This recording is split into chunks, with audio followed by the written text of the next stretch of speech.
Hello, everyone, and welcome. Can you hear me okay? Yes, okay, great. Thanks for confirming.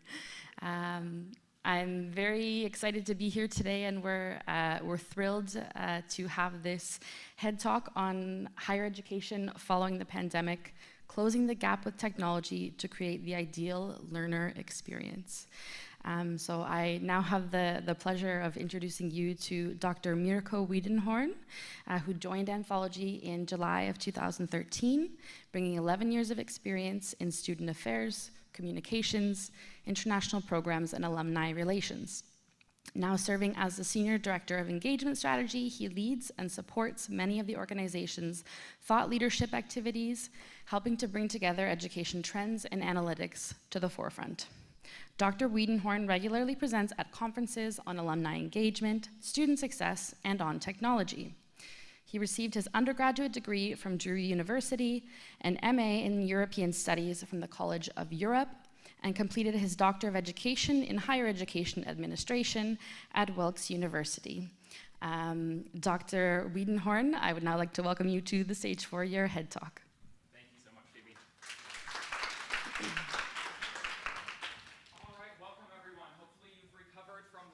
You're not in that post-lunch moment, so I'll try to keep this engaging and perhaps wake you up a little bit.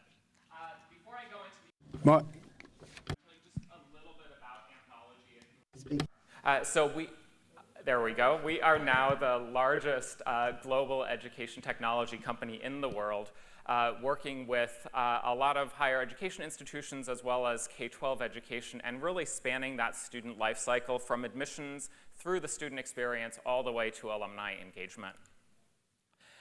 You can see in total we have over 150 million users of our solutions across all of the institutions that we work with, and we're present in over 80 countries. So really that global footprint and the areas that our solutions cover. So it tells you a little bit about who we are. Here's what I want to cover today. So I want to talk about the goals that we had in this global survey that we developed, tell you a little bit about the respondents, but mostly focus on the impact that the pandemic has had on both students and university leaders, as well as talking about what they're looking for from technology today and in the future. And then finally talk about some opportunities that come from the results of that study. So let me talk briefly about the goals. So part of it was to better understand those student expectations of technology and the role of that in higher education. It's looking at perceptions of university leaders around the use of technology at their institution or their campus. Looking at barriers that students are facing to either complete their degree or even start an academic program. Looking at what the impact of the pandemic was, both on the student experience, but also that academic experience. And finally, talk about some of those opportunities that come from that for universities to continue to adjust how they serve and support students. The survey was conducted in 10 countries and administered to both current students as well as university leaders. And among university leaders, we focused on deans, provosts, vice rectors, so really that top level to provide us with insights. And you can see the countries where the survey was administered. In total, we had over 5,000 responses, so definitely a statistically significant sample, and about an even breakdown between students and university leaders who took the time to respond to this survey. So now let's dive into the fun part, which are the results. What did we see from the survey results as they apply to education and technology? The first thing, which likely isn't surprising, students experienced challenges over the last year. I'm sure all of you would not disagree with that, but I think what was interesting is just seeing how students rated those and ranked those challenges. You can see at the top of the list is mental or emotional well-being. Over 4 in 10 students mentioned that as a challenge that they faced during the pandemic. Now, that doesn't go away post-pandemic. The percentage might decrease a little bit, but clearly, students' mental health is still critically important as something where they need support. The second one that you can see is financing their education. Now, from the US, we would absolutely have expected that to be here because if you're not familiar, you may know tuition costs are relatively high in the US. But even in countries like Spain, Colombia, and some of those where education is quote-unquote free, they're still mentioning financing as a key concern because there are other ancillary costs to education, right? Housing, food, all of those elements. And it's not just that tuition cost. And then third was concerns about finding a job or an internship, either during their studies or after they graduate, and how will they do that both during the pandemic but also post-pandemic. Now, there are a lot of other elements here as well, but I really wanted to highlight those top three because, again, those are where some of those opportunities are. Now, what are institutions doing about this? We asked university leaders to tell us where they were investing resources. You can see about 4 in 10 said it was to help provide more guidance around financial support. That's really good because that means it aligns with what students are looking for. There's a number that we're looking at improving advising services. So you could argue that that's sort of down that career road, but when you look at the percentage looking to enhance career services, it's only 16%. Remember, that was the third most important element that students mentioned as a concern. And then about 1/3 of university leaders said they're not able to invest more in adjusting education. What does that mean for students? What impact has that had on their education and their experience? For over 50% of students, they're saying the pandemic continues to have an impact on their studies. And this survey was administered in March and April of this year. So this is very new data where you could argue we were getting towards the end of the pandemic, and yet there's still that direct impact. Now that 53%, about 36% of them stopped their studies at one point during the pandemic or changed their major, and 7% changed the university where they studied. University leaders tend to agree. In fact, a higher percentage are saying that they still see an impact of the pandemic on their students at 72%, so 7 out of 10. So again, there's alignment here, but it's something important to keep in mind. Once we're through this pandemic, it's not done and over with. There are changes, there are opportunities to continue to make changes post the pandemic. So what were some of those challenges that students see beyond the pandemic? You can see the economy was that first element, which may or may not be surprising, especially when you think about the importance of financing their education. But then second, and I think this is critical for all of us to consider, is lack of access to technology. 35% of student respondents said they didn't have the technology needed to be able to complete coursework at home in their environment, and that remains a key concern for them. So there's an opportunity there, right? How do we reduce that percentage? How do we make sure that there's more opportunity for access for all students interested in a higher education? That dives well into expectations of technology and what are students looking for. And one of the key messages here is around course delivery. So during the pandemic, we all moved to online courses immediately. We had no choice, right? It was, you have to do it this way because there's no way that we can teach in person during the pandemic. And now a lot of the institutions have gone back to that in-person delivery method, and that's okay. But when we look at some of these results, students are sending a message. First of all, 40% of students prefer fully online courses, meaning their entire coursework should be done online because they've now had that experience and they see some of the benefits. Or maybe it's easier for them to access online courses because they don't have to travel to the institution, to the university, or for whatever other reason. They need a more flexible environment, perhaps, where they can take coursework when they're available. And then 80% of students prefer to have at least one of their courses fully online. That's a really high percentage. And so as you think about your institutions, are there opportunities to offer more courses online? It may not be every course, and it doesn't have to be every course, but what are some of the areas where you can look at including more online coursework for students? Because this is what they're telling us, this is what they're looking for, this is how they'll end up having a better experience and be more successful at their institution. We did ask about course delivery, and this is from the university leader perspective. So what are university leaders currently offering in terms of course delivery, and how do they expect that to change by 2025? And you can see at the top here, most current universities are offering only in-person courses at 1 out of 3 or 30%. So that's pretty much the typical modus operandi. Now the good news is by 2025, university leaders are saying only 15% of them will have only in-person courses. So we're seeing that shift towards more online, but it's still not where students would want it to be. And you can see the other trends here. So university leaders expect that, roughly 4 in 10 expect that they'll be offering a mix of online and in-person courses by 2025. Right now, very few are offering that mix. So we do see indications of a shift here from university leaders. They want to offer more courses and course availability online, have that more flexible course offering. The interesting thing is when we ask students about perceptions of whether that will happen, only about 40% of students feel that universities will move in that direction by 2025, whereas about 60% of university leaders feel that they'll be able to meet that target.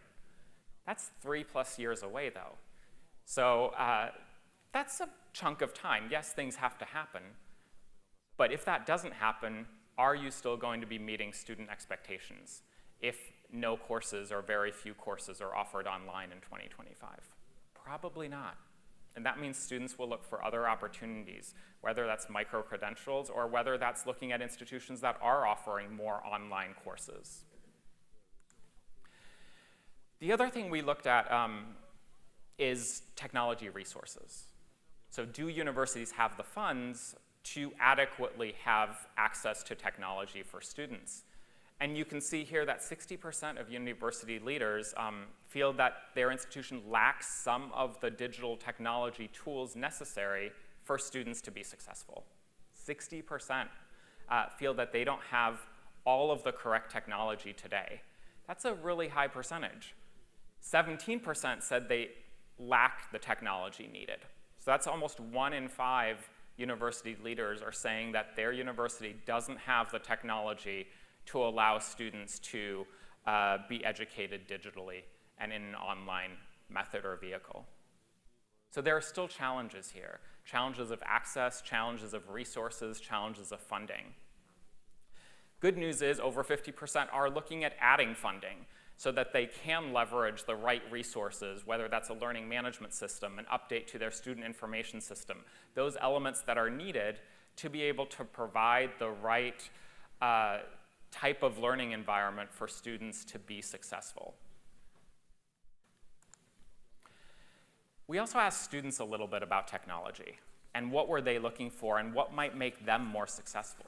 Because at the end of the day, it's all about student success. We want our students to be able to complete their degrees, to finish their education, and leave the university with strong preparation for their future career. So they mentioned that 70% would like to receive automated reminders from their university to register for classes, for assignments that are due, for meetings with their advisor. This is a relatively easy thing to put in place using technology. But what that tells me is that, again, it's that little nudge for students so that they can be more successful, that they don't miss deadlines. Students are really busy if you think about it. I mean, we have our work, right? But we have projects that we do on a daily basis. Students have 4, 5, 6 courses that they're taking at a time, all with different assignments, all with different deadlines. Many of the students are also working part-time, might have family obligations. There's a lot going on in a student's life outside of just their academic environment. So these subtle nudges and reminders that they're getting through technology can make them more successful.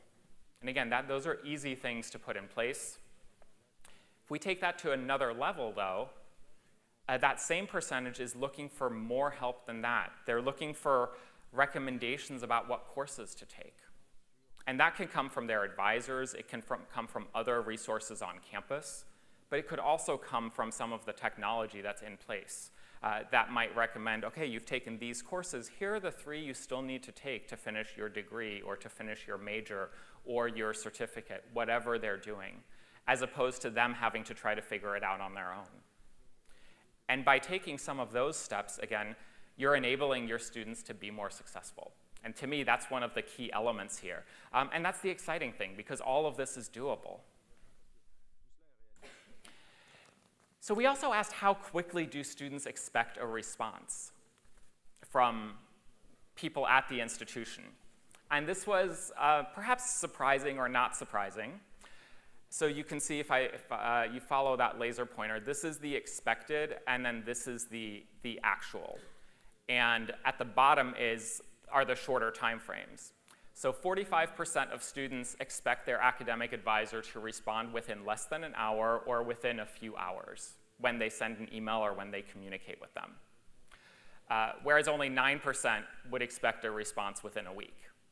If you look at that next column, it's not horrible, right? Generally, there's a little gap, but look at that top area.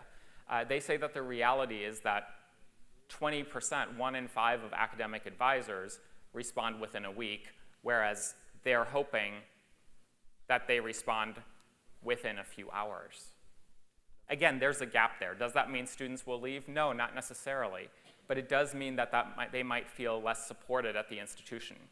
Now, some of you may be thinking, okay, how do we possibly encourage professors to respond within a few hours? And that's certainly a challenge. Again, technology may be able to help with that, but part of it is also just educating faculty members about why that's important and relevant to students today. And also just making sure that faculty members understand what student expectations are. Now, there are ways to not limit that, but address that by having a faculty member put something in the syllabus that they will do their best to respond within 1 day, or whatever the specific times are. The larger gaps you can see here were in terms of responses from faculty. I just talked about that a little bit. Student support offices as well, especially taking a longer time to respond. So keep that in mind as you talk with your institutions that you work with or have conversations at the institution around how you're helping students. Their expectations may be very different from what the reality is, especially in terms of response time. And again, that leads to their level of support or their sense of support. Also, in a way, perhaps touches on that mental health and emotional well-being that we saw on the first slide about what they rated as a key challenge for them. So let's talk briefly about communications, and then I'll talk about some of the opportunities that I see here. We asked both students and university leaders what channels they prefer to use to be communicated with. Really good news here, because 58% of students still say that email is the preferred channel. A lot of us would have maybe thought that was even lower based on what we hear from students. In-person was also very high among the student respondents. Now for the not so good news, university leaders, 88% of them say that the channel that they primarily use, or one of the top 3 channels, is email. That's a really big gap of 30%, where this is primarily being used for communication, but it doesn't meet the needs of 30% of the students at the institution. So then let's look at what some of the other options are. Same with in-person, it's still highly used. Where there's a gap is down here. So here, basically, the ones at the top are ones that are being overutilized by the university. At the bottom are the ones that students want to see. And some of these are pretty interesting. So 46% of students referenced wanting to be able to use a chatbot, which you now see on a lot of company websites, right? On Amazon, you can ask Alexa or whatever it is. But so for that automated interaction, that automated response to some questions. Again, going back to how quickly they expect responses to answers, some of the questions they ask are very simple questions of student offices, of advisors, of faculty members that could be answered with technology. And you can see only 4% of university leaders identified chatbots as a key communication tool. The other one to highlight is a mobile app, only because the trend you're seeing here is that student expectations are that some of their support comes from technology. It doesn't require an individual to answer a question, either in person or via email. They want those answers more readily available than somebody writing out an answer. Again, depends on the question, right? If it's a very difficult, intense question, yeah, it's going to need a conversation or an email. But some of those really easy things, like when is registration happening? How do I register? Those types of things, they want accessible in a multiple of ways and as easily as possible through that chatbot or mobile app environment, as well as, again, some of the other options you see here. All right, those are just some of the highlights from the survey. There's a lot of data that I didn't even have a chance to cover today. But I wanted to talk about some of those opportunities that come across that I've alluded to as I've gone through.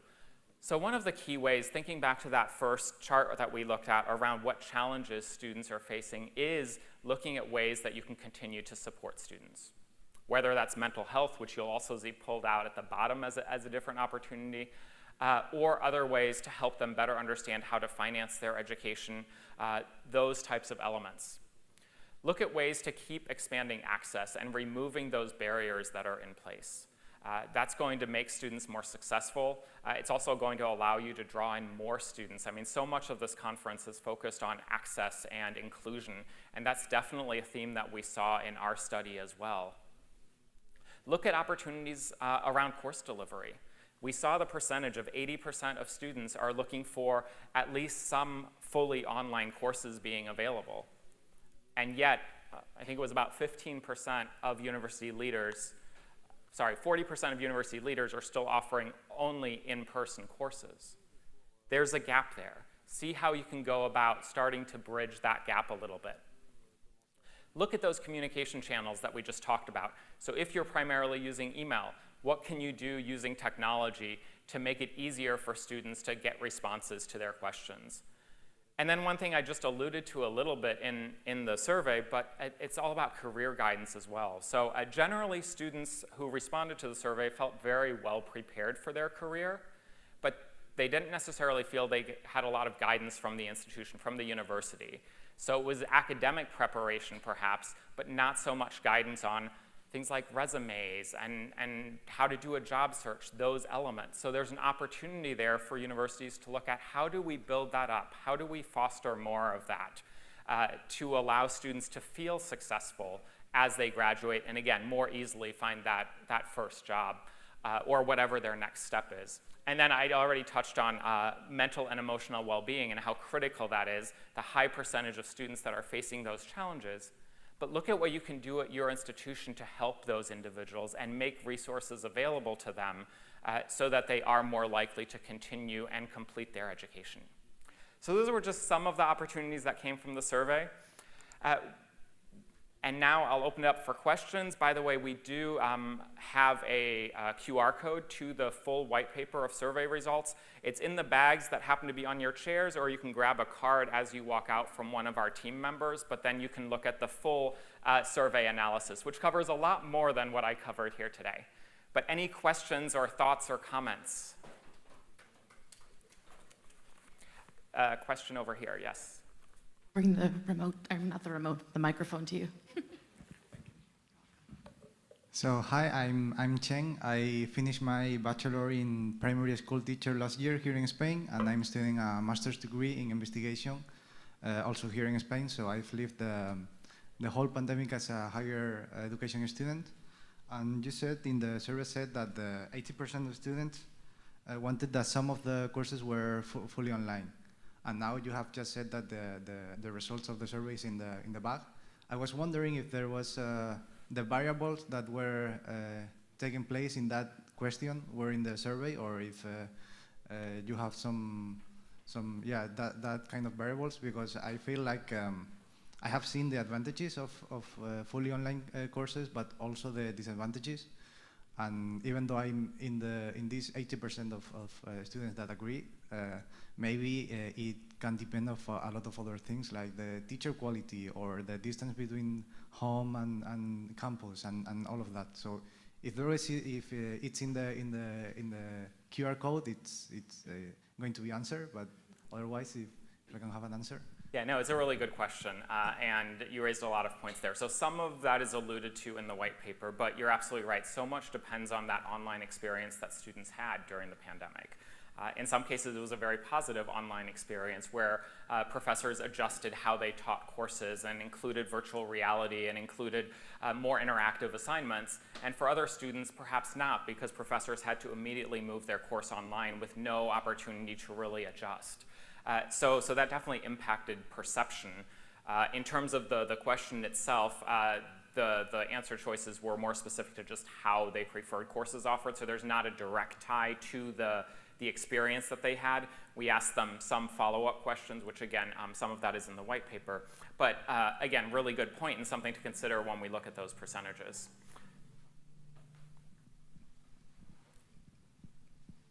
Yes. Hold on, wait for the mic drop. I love the questions about the communication preferences and what institutions think, oh, it's all about email, it's a system of record, et cetera. One of the things that I would suggest that institutional leaders do is a communications audit. And one of the most telling things, and I've participated in some of those, one of the most telling things that you can do is ask a student with privacy controls and all that, just to open up their email account and sort by the institution name at .edu. It's an ocean of emails. And what I took away from that, and I think this is similar from what the findings were, is that the students don't mind email, they want the right emails, right? And they don't want the same email 6 times from 6 different people. Exactly. I mean, that's a really good point. When we talk about email or any communication vehicle, it's all about providing relevant and personalized information as well. And the more that you can do that, or your institutions can do that, the better. The more likely students will continue to open those emails and engage with those emails, as opposed to getting, to your point, 10 emails about the same thing, or worse, 10 emails about the same thing that they don't care about at all and isn't relevant to them. A quick follow-up about text messaging. Students say 13% is preferred.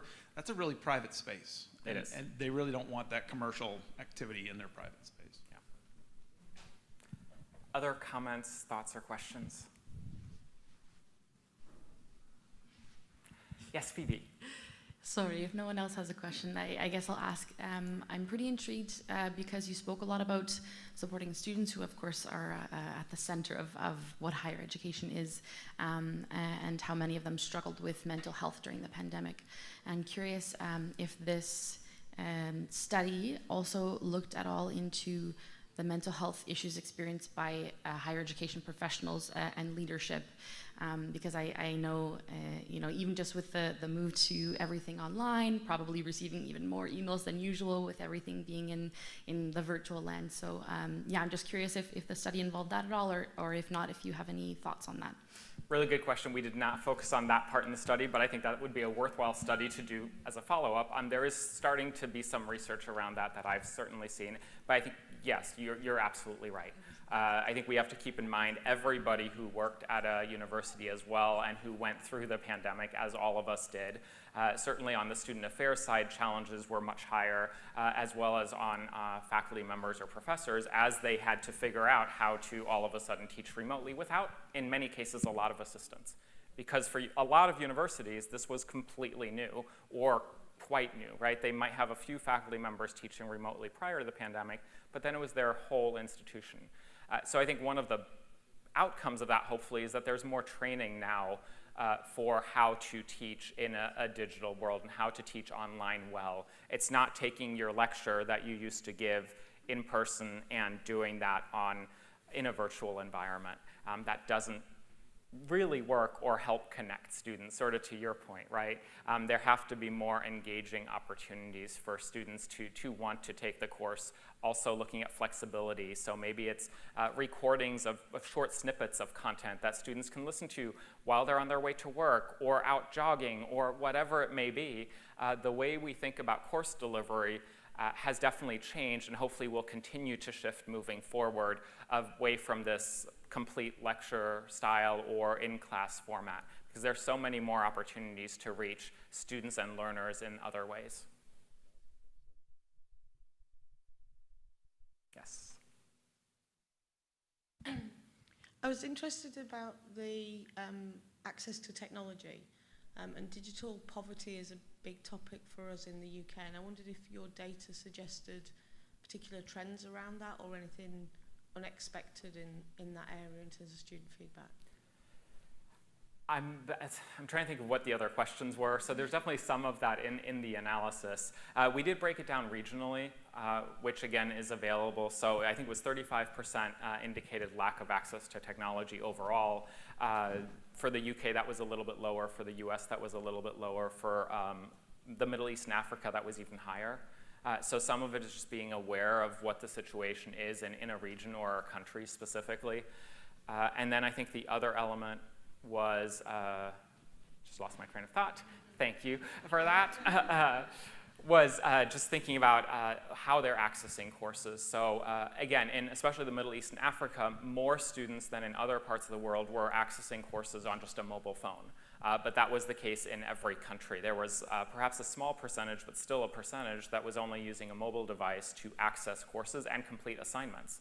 And that's not really a feasible way to do that. I mean, is it doable? Yes, but what is that student experience like, and what are they having to go through to be successful in a course compared to students who have 3 laptops at home and have very strong Wi-Fi at home? So it's a good point.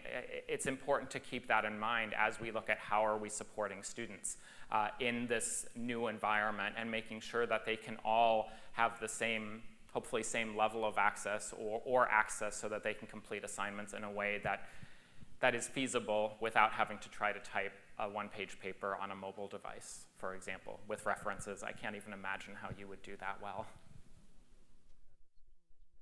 Sorry for coming late, but I'd like to ask questions about the new delivery modes, the new ways of delivering education.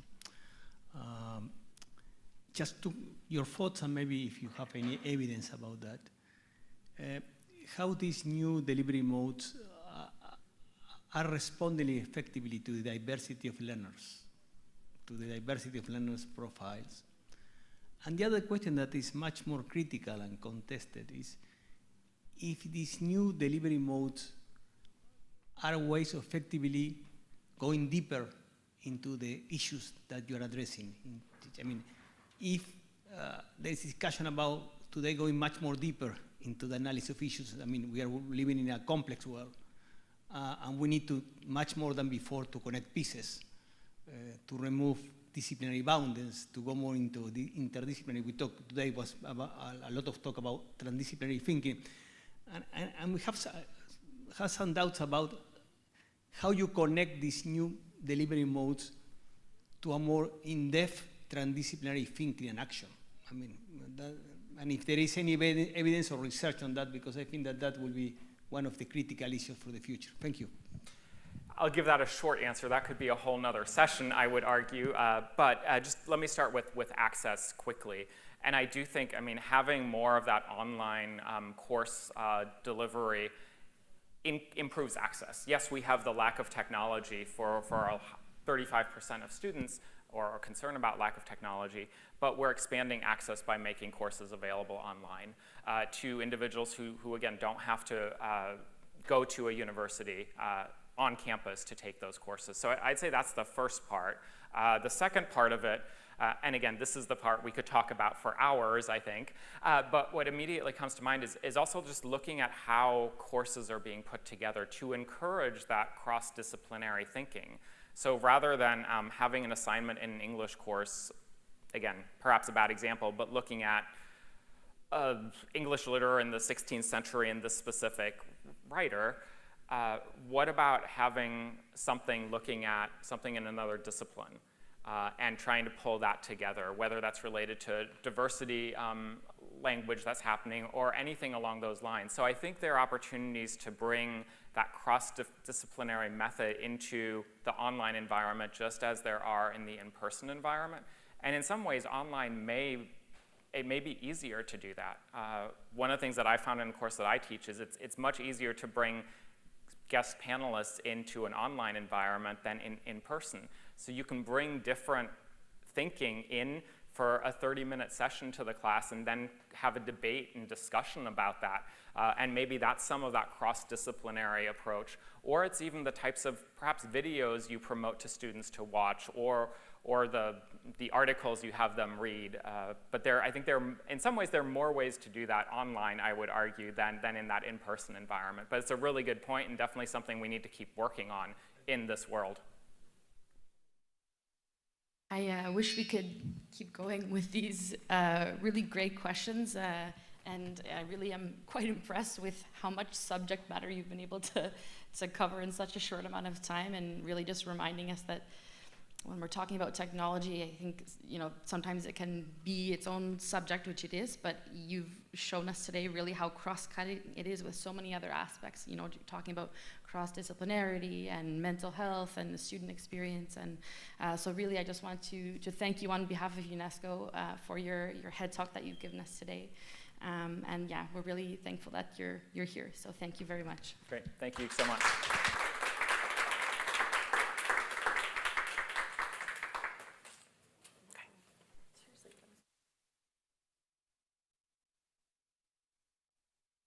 Access to the survey, just see one of us for one of the cards.